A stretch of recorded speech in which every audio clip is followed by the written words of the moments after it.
Hi, my name is Paul Heaps. I'm from Real Property Management, Southwest Michigan. We are based in St. Joseph and cover all of Berrien County in Southwest Michigan. And today we're going to talk a little bit about winterizing your property. One of the things that often people forget about is they'll have a rental property and it will come vacant. And this particularly happens if it comes vacant in the fall and the snow comes and it gets cold and the property hasn't been re-rented yet, and sometimes that can cause problems. You can have pipes freeze, you can have pipes break, and all that type of thing. So there's some things that you can do and you need to be aware of just to make sure that you don't have problems with your rental property in the winter time. The first thing that you have to think about when the property becomes vacant is to what level do you want to winterize it. You can call a professional plumber, have them come out, and they will actually turn off the water, blow out the lines, make sure there's no water in them, and that's a very thorough way to do it. Typically what we do is we won't go quite that far.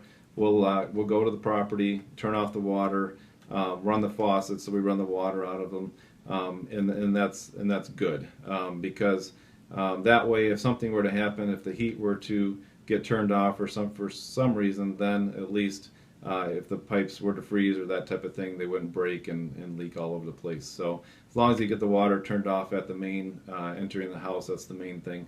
The other thing that you have to think about is, number one, make sure that the utilities, when the tenant moves out, are turned over into your name. That's another common one. People forget to put the utilities in their name. The gas company will come back out, turn off the gas, and you won't know it. And all of a sudden there's a problem at the house.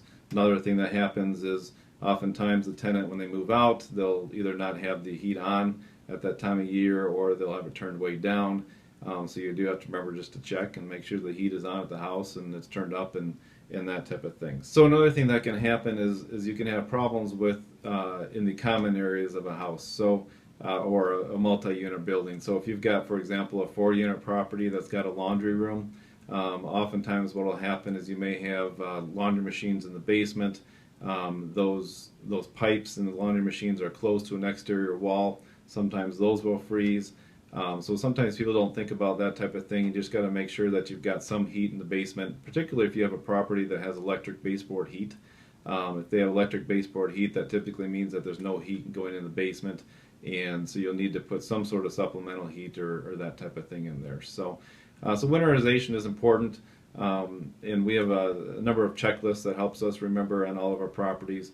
And feel free to call us if you have any questions, or if you'd like any help from us. We're here to serve. So my name is Paul Heaps. I'm from Real Property Management, Southwest Michigan.